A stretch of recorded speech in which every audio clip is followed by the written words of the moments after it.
Hello everyone, welcome back to bright academy. Bright একাডেমিতে তোমাদের সবাইকে স্বাগত জানাই। তো আজকে আমরা আলোচনা করব ক্লাস 8-এর Duff and Dutt English question বাঞ্চের ফার্স্ট সামেটিভ অ্যাভালিউশনের সাঁতরাগাছি কেদারনাথ ইনস্টিটিউশনের যে সিন আনসিন এবং গ্রামারগুলো রয়েছে সেগুলো নিয়ে আজকে আমরা আলোচনা করব। তো আগের ভিডিওগুলি যারা এখনও দেখোনি, আমি ডেসক্রিপশানে প্লেলিস্টের লিঙ্ক দিয়ে দিচ্ছি, তোমরা সেখান থেকে দেখে নিও। ওকে, তো চলো শুরু করা যাক। দেখো, এখানে রিডিং কম্প্রিহেনশন যে সিনটি রয়েছে এটি তোমাদের নেওয়া হয়েছে দি ওয়াইন্ড ক্যাপ থেকে। ওকে, তো চলো দেখে নেওয়া যাক এর কি কোশ্চেন রয়েছে। এর দাগ অ্যান্সার দ্য ফলোয়িং কোশ্চেন্স, দুটো প্রশ্ন দিয়েছে, অ্যান্সার দিতে হবে। একের দাগ কি কোশ্চেন রয়েছে দেখো, why did the sailors fail to rip the cap of John's head, অর্থাৎ নাবিকরা জনের মাথা থেকে টুপিটা খুলতে অসমর্থ বা ব্যর্থ হয়েছিল কেন? তো এর অ্যান্সার আমরা কি লিখবো? দেখো এখান থেকে লিখবো দ্য সেলার্স ফেল্ড। ওকে, এখানে লিখবো the sailors failed to rip the cap of John's head because, এরপর আমরা এইখান থেকে লিখবো অ্যান্সারটা, এই যে ইট ওয়াজ এ ফেয়ারি ক্যাপ। ওকে, এরপর দুইয়ের দাগ, which one is the mightier, a storm or a squall, অর্থাৎ কোনটি বেশি শক্তিশালী, স্টোর্ম নাকি স্কোয়াল? তো এটা হবে a storm is mightier than a squall. Okay, এটা লিখবো a storm is mightier than a squall. Okay, তো স্টোর্ম হলো স্কোয়ালের থেকেও বেশি শক্তিশালী। এরপর বিয়ের দাগ ট্রু ফলস রয়েছে। একের দাগ কি রয়েছে দেখো, the spars of the ship were not affected by the whale wind, অর্থাৎ সেই ঝড়টার দ্বারা স্পার্সগুলোর কোনো ক্ষয়ক্ষতি হয় না, জাহাজের ক্ষয়ক্ষতি হয়নি। স্পার্স বলতে এখানে মাস্তুলের কথা বলা হয়েছে। ওকে, তো এখানে বলছে সেই ঝড়ের দ্বারা মাস্তুলের কোনো ক্ষয়ক্ষতি হয়নি জাহাজটির। তো এর অ্যান্সার হবে ফলস। এর সাপোর্টিং স্টেটমেন্ট আমরা একদম এই যে প্রথম লাইনটা লিখবো। Okay, the wind had been whirling the boat, tearing the sails and snapping the spars. Okay, এরপর দুইয়ের দাগ, John lost his cap in the sea for ever, অর্থাৎ জন সারা জীবনের জন্য সেই টুপিটা সমুদ্রে হারিয়ে ফেলেছিল। তো এর অ্যান্সারও হবে ফলস। এর সাপোর্টিং স্টেটমেন্টটা আমরা এইখান থেকে লিখবো, এই যে as John went under the waves the cap came off his head, soon the storm stopped, John swam ashore, the cap followed him, এইখান পর্যন্ত লিখবো। ওকে, এরপর শিয়ের দাগ দেখো কি রয়েছে, complete the following sentences with information from the text, অর্থাৎ text থেকে ইনফরমেশন নিয়ে সেন্টেন্সগুলো পূরণ করতে হবে। ওকে, তো কি রয়েছে দেখো, একের দাগ, দ্য অ্যাংরি সেলার্স ব্লেমড জন, অর্থাৎ সেই রাগান্বিত নাবিকরা জনকে দোষ দিচ্ছিল কিসের জন্য? তো এর অ্যান্সারটা লিখবো আমরা এইখানে দেখা রয়েছে, আমরা লিখবো the wind. Okay, the wind, তারপরে এখানে লিখবো that. Okay, that had been whirling about the boat, tearing the sails and snapping the spars. Okay, এরপর দুইয়ের দাগ, dash following the order of the captain. তো এর অ্যান্সার হবে দ্য অ্যাংরি সেলার্স। ওকে, এটা লিখবো the angry sailors. The angry sailors were following the order of the captain, অর্থাৎ রাগান্বিত বা রাগী নাবিকরা সেই ক্যাপ্টেনের আদেশ পালন করছিল। ওকে, এরপর তিনের দাগ কি রয়েছে দেখো, but the winds called up by, এটা এইখান থেকে অ্যান্সারটা লিখবো, the cap spun the ship 3 times around, অর্থাৎ সেই টুপিটার দ্বারা যে ঝড়টা উঠেছিল সেটা জাহাজটাকে 3 বার ঘুরিয়ে দিয়েছিল।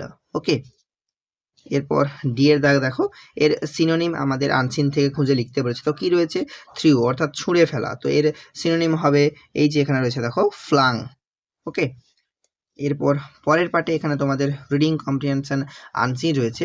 তো চলো প্রথমে আমরা আনসিনের মিনিংটা পড়ে নিই। Okay, early rising is good for the mind and the body, অর্থাৎ ভোরে ঘুম থেকে ওঠা মন এবং শরীরের জন্য ভালো। The great advantage of early rising is the good start it gives to our day's work. কি রয়েছে, the great advantage of early rising is, অর্থাৎ ভোরে ঘুম থেকে ওঠার সবচেয়ে বড় সুবিধা হলো the good start it gives to our day's work, এটি আমাদের দিনের কাজের শুরুটা ভালো করে। In the early morning, the mind is fresh and there are few sounds or other distractions. So the work done at that time is generally done well. কি রয়েছে? In the early morning, the mind is fresh, অর্থাৎ ভোরবেলা মন সতেজ থাকে, and there are few sounds, খুব কম শব্দ থাকে, or other distractions, অথবা অন্যান্য বিক্ষেপ থাকে. So the work done at the time, তাই সেই সময়ে যে কাজটি করা হয় is generally done well, সেটা ভালোভাবেই সম্পন্ন হয়. Besides, an early riser also finds time to do some exercise in the fresh morning air. কি রয়েছে?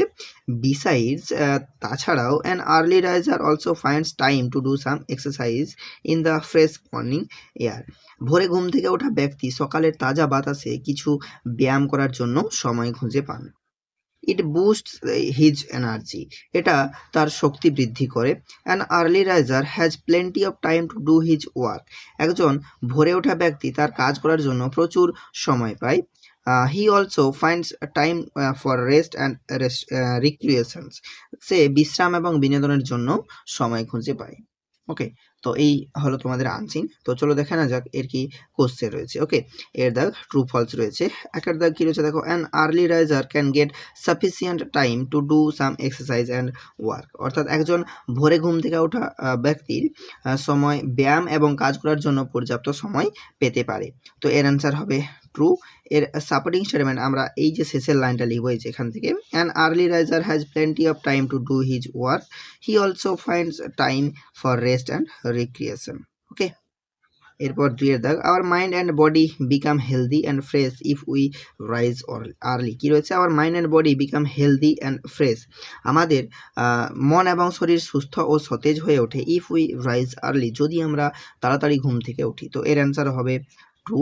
এর সাপোর্টিং স্টেটমেন্ট আমরা এই প্রথম লাইনটা লিখবো, early rising is good for the mind and the body. অর্থাৎ সকালে বা ভোরে ঘুম থেকে ওঠা আমাদের মন এবং শরীরের জন্য ভালো. ওকে, এরপর বি এর দাগ, এখানে একটি কোশ্চেন রয়েছে, তো এই কোশ্চেনের অ্যান্সার দিতে হবে. কি রয়েছে দেখো, what is the great advantage of early rising. অর্থাৎ ভোরে ঘুম থেকে ওঠার সবচেয়ে বড় সুবিধাটা কি? তো এর অ্যান্সারটা আমরা লাইন বাই লাইন এইখান থেকে লিখে দেবো. এই যে এখানে রয়েছে, the great advantage of early rising is the good start it gives to our days work. অর্থাৎ ভোরে ঘুম থেকে ওঠার সবচেয়ে বড় সুবিধা হলো the good start it gives to our days work. অর্থাৎ এটি আমাদের দিনের কাজের ভালো শুরু দেয়. ওকে, এরপর এখানে তোমাদের গ্রামার অ্যান্ড ভোকাবুলারি রয়েছে. তো তিনের দাগ দেখো, ডু অ্যাজ ডিরেক্টেড. একের দাগ, দ্য ট্রেন, এখানে ভার রয়েছে arrive when I left home. কি বলেছে দেখো এটা, fill in the blank with past perfect form of the given word. অর্থাৎ এখানে যে ওয়ার্ডটা দেওয়া রয়েছে এর পাস্ট পারফেক্ট ফর্ম ইউজ করতে হবে. ওকে, তো দেখো এখানে পাস্ট পারফেক্ট ফর্ম ইউজ করার জন্য আমাদেরকে পাস্ট টেন্সের জন্য হ্যাড বসাতে হবে, পাস্ট পারফেক্টের জন্য. ওকে, পাস্ট পারফেক্টের জন্য হ্যাড এবং এই ভার্বের থার্ড ফর্ম বসাতে হবে. ওকে, তো এটা কি হয়ে যাবে, অ্যারাইভড. ওকে, তো কি হবে, the train had arrived when I left home. এরপর দুইয়ের দাগ, দ্য পারফরমার্স, এখানে রয়েছে সিং ভার্ব রয়েছে সিং সিন্স ইভিনিং. এটা কি বলেছে দেখো, এটা প্রেজেন্ট পারফেক্ট কন্টিনিউয়াস টেন্স দিয়ে এখানে শূন্যস্থানটা পূরণ করতে হবে. তো কি রয়েছে, প্রেজেন্ট পারফেক্ট কন্টিনিউয়াস টেন্স. তো প্রেজেন্ট পারফেক্ট কন্টিনিউয়াসের জন্য এখানে আমরা বসাবো দেখো দ্য পারফরমার্স, তো এটা হয়ে যাবে have been singing. Okay, the performers have been singing since evening.